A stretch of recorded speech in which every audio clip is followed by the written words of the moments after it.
Саламатсыз. Біздің алдымызда Басқан Бетел автожолының техникалық қайта отырғызылған маршруты жаңа құрылған жолдардың негізделген. Өзіңіз білгендей Бірінші эстакада, Эстакада айналма жолынан башталады. Екіншілі, бұл жерде 6 километрде көпірі бар. Ал көпірінің орнына 600 метрлік онда эстакада бар. Еларалық стандартқа лайықташтырып тұрабыз. Андан кейін Дарияны бойлай келіп тұрып, Сарымойнақ перевалының алдына келеміз. Бұл жерде 12 сеппандың құрылады. Андан кейін Барсқон перевалына келеміз дағы, ал жақта Күнгөй тарапынан кетеміз. Андан алып келіп тұрып, Құмтөрдің поворотына келгенден кейін ал жерде многофункциональный зона отдыха болады. Ал жерде отель, шыға берген, үстіне шыға берген. Жақсы. Қанша гектар жерге болады ошол? Гектарын азыр анықтай аламыз, бирок ал жерде жетиштүү жер бар экен. Гостиница болобу? Гостиница болот. Гостиницасы, ресторан, заправкасы бар. И еще в жерде обслуживание персонала. Жол тейлөө. В общем, самый современный болуш керек да. Халям-палям кылып бирдеме кылбаш керек. Ким аны көзөмөлдөчү? Барбы сен көзөмөлдөйсүң? Андан кейін біз Сөйөк ашуусуна келгенден кейін бұл жерде азыр 4 туннель вариантын карап атабыз. Туннель 3700 бийиктикте өтөт. Анын ичинен азыр биз могу андан ылдыйраак болгонго болбойт бекен туннель? Азырынча 3700 менен көрүп атабыз. Бұл жерде өзі перевал сложный емес. Бирок бұл жерде круглогодичный қыш қар мырзалады. Түні күні круглосуточно иштешет. А так перевал сложный емес. Андан кейін туннелдин узундугу 5,5 километр деп эсептеп атабыз.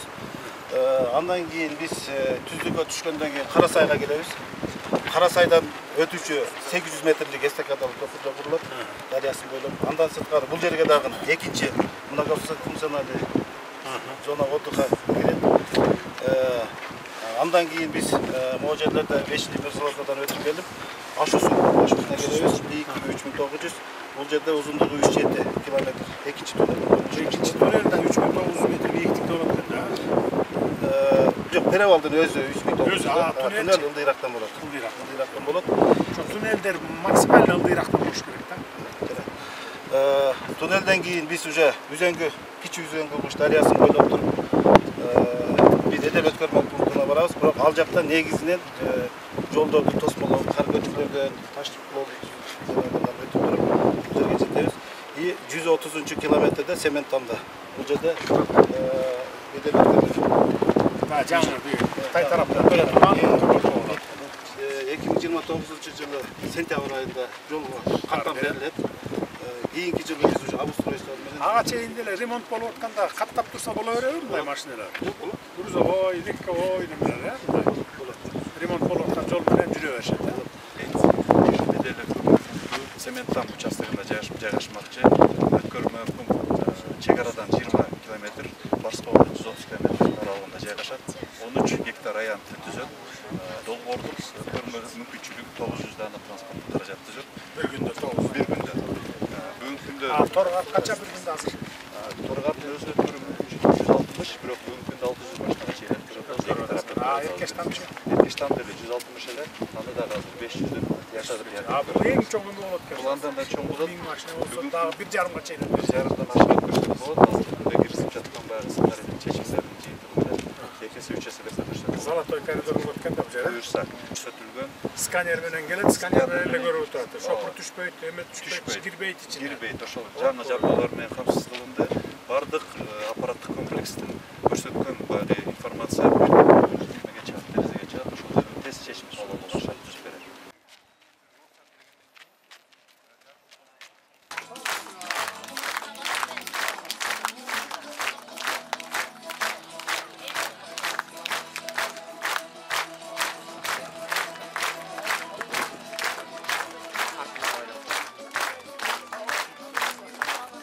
Урматтуу мекендештер, бүгүнкү иш-чаранын кымбаттуу катышуучулары, азыркы тапта Кыргыз Республикасы өнүгүү жолуна түшүп, бийик дымак менен алдыга илгерилеп жатабыз.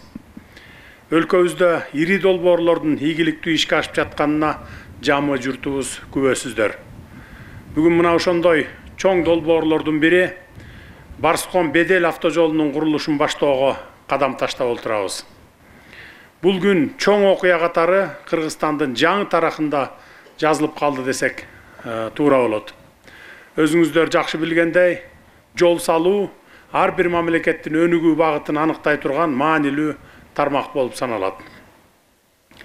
Байыркы доорлордо жибек жолу аркылуу соода сатык эле эмес, маданият, илим, билим, көп идеялар тарап келген. Кыргыз жергеси ошол байланыштын маанилүү бөлүгү болгон. Биз ошол тарыхый миссияны жаңы шартта улантып жатабыз. 2023 жылы Сиан шаарында өткөн Кытай Борбор Азия саммитинде Кытай Эл Республикасынын төрагасы урматтуу Си Цзиньпин мырза менен жолугуп, бедел долбоорун ишке ашыруу боюнча макулдашканбыз. Ошол күндөн тартып бул маселе менин жеке көзөмөлүмдө турат эле. Кыска убакыттын ичинде көптөгөн кыйынчылыктарга карабай, олуттуу иштер аткарылды.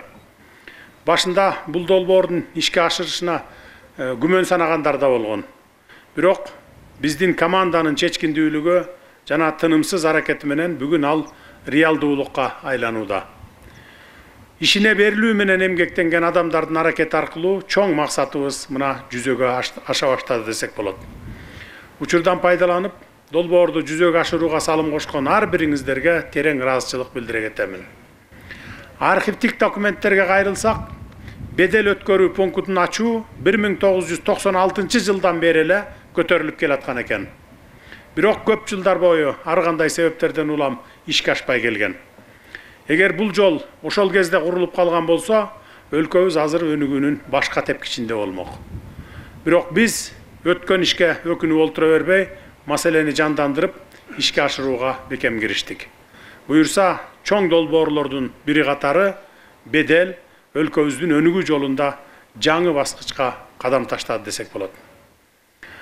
Кымбаттуу кыргызстандыктар, Барскон бедел жолун өз күчүбүзгө таянып, өз каражатыбызга куруп жатканыбызды өзгөчө белгилеп кетейин. Бир дагы кредит алган жокпуз, же карыз алган жокпуз, өзүбүздүн күчүбүз менен куруп атабыз. Мамлекетибиз өз беделине, экономикасына, мүмкүнчүлүгүнө таянып, ири долбоорлорду дагы ишке ашыра баштадык мындан башка. Мындай кадамдар өлкөнүн күчтөнүп жаткандыгынын, өз тагдырын өзү чечүүгө даяр болуп калгандыгынын айкындал эле. Долбоорду ишке ашырууда көптөгөн сүйлөшүүлөр жүрүп, ар кандай механизмдер сунушталды. Акыр аягында China Road компаниясы менен кызматташууга токтолдук. China Road компаниясы жолду 2029 жылдын сентябрына чейин толук бүтүрүп берет. Транспорт каражаттары үчүн кенен жүрө тургандай кылып магистралды ачат. Андан кийин дагы кемчиликтер болсо, кепилдик мезгили каралган кемчиликтер болсо, өздөрүнүн эсебинен оңдоо иштерин жүргүзүшөт. Ушул жерде China Road компаниясына баса белгилеп кайрыла кетейин. Бул ирет сиздерге мамлекетибиз үчүн өтө маанилүү жана масштабы боюнча чоң долбоорду ишеним артып берип жатабыз. Ишти таза, ырааттуу жана сапаттуу бүтүрүшүңүздөр керек. Долбоор үлгүлүү болуусу шарт. Ошону менен бирге бул жерде отурган ар бир жетекчи жана ар бир аткаруучу өзүнө жүктөлгөн жоопкерчиликти терең сезүүгө тийиш. Убакытты текке кетирүүгө жана жолдун сапатына кайдыгер мамиле жасоого жол берилбейт. Урматтуу калайык калк, эми бедел жолунун артыкчылыгы боюнча сандык маалыматтарга токтоло кетейин. Кытайдын Ак Суу шаарынан Кыргызстанга болгон каттам бир тарапка 500 километрден ашык чакырымга кыскарып, жүк ташуучулар үчүн кеминде 12 сааттары үнөмдөлөт. Эки тараптуу кыймылды эсептегенде айырма 1000 километрден ашып, убакыт 24 саатка чейин кыскарат. Логистика убакытта, аралыкта эң башкы чечүүчү факторлордон экенин жакшы билесиздер. Кыргызстан бул жолдун курулушу аркылуу айкын артыкчылыктарга ээ болуп, жаңы шарттарды түзүүгө жетишебиз. Дагы бир маанилүү кабар менен бөлүшө кетейин. Буюрса, масштабтуу ири бедел көзөмөл өткөрүү пунктунун курулушу башталат, КПП салынат. Бул комплекстүү долбоор Кыргыз Республикасы менен Кытай Эл Республикасынын ортосундагы соода көлөмүн арттырат, товар алмашуу көбөйөт, эки өлкөнүн достугу менен ишенимин бекемдейт. Ошентип, өлкөбүз азыр Камбарата биргеси, Кытай, Кыргызстан, Өзбекстан темир жолу сыяктуу флагмандуу долбоорлорду ишке ашыруу менен алек, биз сөз кылып жаткан Барскон Бедел жолу дагы алардын катарында болот. Ири долбоор. Чындыгында булардын баары мамлекеттин өнүгүүсүн ыкчамдата турган олуттуу кадамдар. Экономиканын кан тамыры жол деген накыл кепте айтылгандай, Бедел жолу өлкөбүздүн өнүгүүсүндө 3 тарыхый бурулушту камсыздайт. Биринчиси, сырткы дүйнө чет өлкөлөр менен байланыш бекемделет.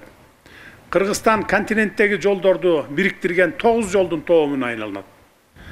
Кытайдан жакынкы чыгышка, Европага кеткен жолдордун маанилүү бөлүгү дал ушул биздин аймакта кесилишет. Экинчиси, улуттук экономиканын өсүшү жогорку темпте сакталат. Дыйкандарыбыздын түшүмү чет элдердин базарларына тез жетет. Кереметтүү ысык көлгө туристтер түз келет, атамекендик бизнестин жаңы рыноктарга чыгуусуна жол ачылат. Үчүнчүсү, биз курган бул маанилүү жол кийинки муундарга мурас катары калат. Бүгүн баштап бүтүргөн ишибиздин үзүрүн эртеңки муун көрөт, андан кийинкилер анын мөмөсүн алат. Жылдар өткөн сайын жолдун маани маңызы тереңдеп, мүмкүнчүлүктөрү өлкөбүздүн өнүгүшүнө кызмат кылат. Бүгүнкү иш чаранын урматтуу катышуучулары, 2030 жылга чейин Кыргыз Республикасынын өнүктүрүүнүн улуттук программасында артыкчылыктуу 4 багыттын бири өлкөбүздү регионалдык хабка айлантуу маселеси турат. Бедел долбоору ушул мүддөөнү ишке ашыруунун негизги багыттарынын бири болуп саналат. Жол оңдолгондун иш оңдолот деген сөз бар элибизде. Биз таза ой, аруу кыял, ак ниет менен алдыбызга ушундай амбициялуу пландарды койдук. Биз ыкчам темп менен жаңы Кыргызстанды куруудабыз. Ынтымагы бекем, пейилигенен, ою ак, тилеги жакшы элибиз бар. Кудай буйрса, журтубузда биримдик, өлкөбүздө туруктуулук болуп турса, Бедел сындуу чоң долбоорлорубузду ишке ашыруу менен өлкөбүздү өнүккөн мамлекеттердин катарына кошобуз. Жолубуз шыдыр, жолдошубуз кызыр болсун. Көңүл бурганыңыздар үчүн рахмат. Улуттук маанидеги Барскон Бедел автожолунун курулушунун башталышына уруксат берүүңүздү өтүнөмүн. Уруксат берем, баштагыла.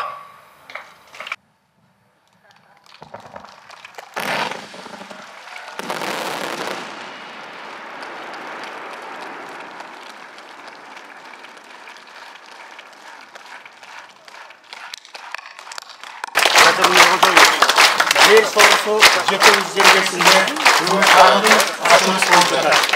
Ушул açılышты сиз баштаган командаңыз Кытай эли менен Кыргыз элин жуурулушу бекемдешип, кылымдын карыткан жолдор болсун, ак жолтой жол болсун, кылым карыткан жол болсун, бар бололук, аман бололук.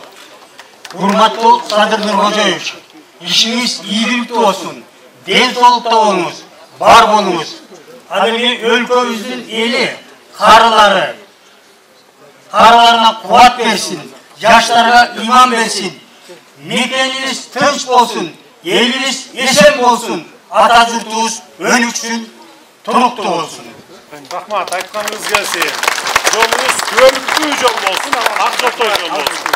Элибиз үчүн иштеген жол болсун. Рахмат. Жакшы, рахмат. Өнүгүү жолундабыз, жакшы баратабыз. Кандайсыздар, жакшысыздар? Жакшы. Баары жакшы. Жакшысыздарбы? Рахмат. Ынтымак болсун, болду, башканын кереги жок бизге. Ошол эң негизгиси стабилдүүлүк, тынчтык, ынтымак. Анан калганы Кудай өзү эле бере берет. Берекесин төгө берет. Сиз берип атасыз. Атак тынчтык болбогон жерлерди көрүп атасыңар, талаалап жүрөт, ачкачылык, кийим жок, тамак жок дегендей.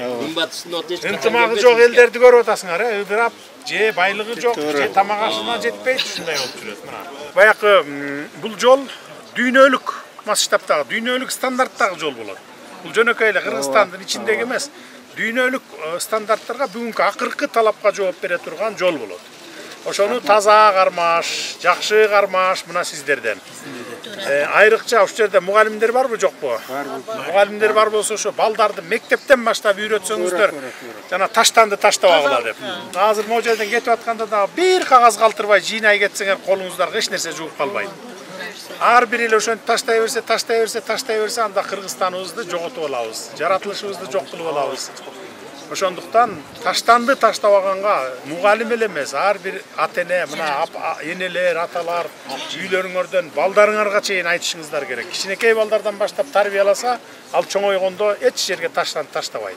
Ушул жолдун жээгиндеги эл тез өнүгөт, билесиңер, тез өнүгөт. Мына Барскондон баштап, азыр тиягы Барскондон баштап балыкчыга чейин эчтеке жок да почти, пансионаттар жок. Мына кече жакында Өзбекстан бир пансионат ачты, Бостон деген. Абдан сонун ачты. Так ошондой пансионаттардан миңи түшөт эми. Эми ресторандар түшө баштайт, анткени биякта машиненин потогу күнү түнү дебей 24 саат бою жүрөт. Бияк 24 саат бою кышы бою иштейт.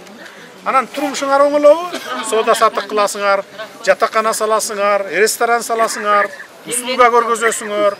Баягы жер жемишиңерди сатасыңар деген, эт сүтүңөрдү дегендей. Мына турмуштун көтөрүлүшү, байышы мына ушундан эле келип чыгат. Келиңиздер. О мен касиеттүү Барскон жергесинде турабыз. Көл бүгүн толкуп турат. Кылым жолу башталып атат. Кылым жолу. Буга чейин далай жолдун башында турдуңуз.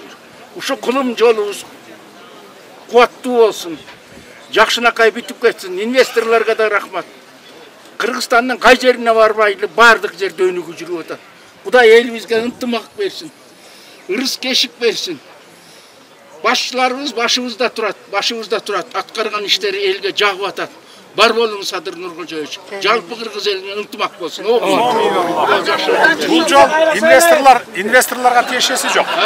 Биз өзүбүз куруп атабыз.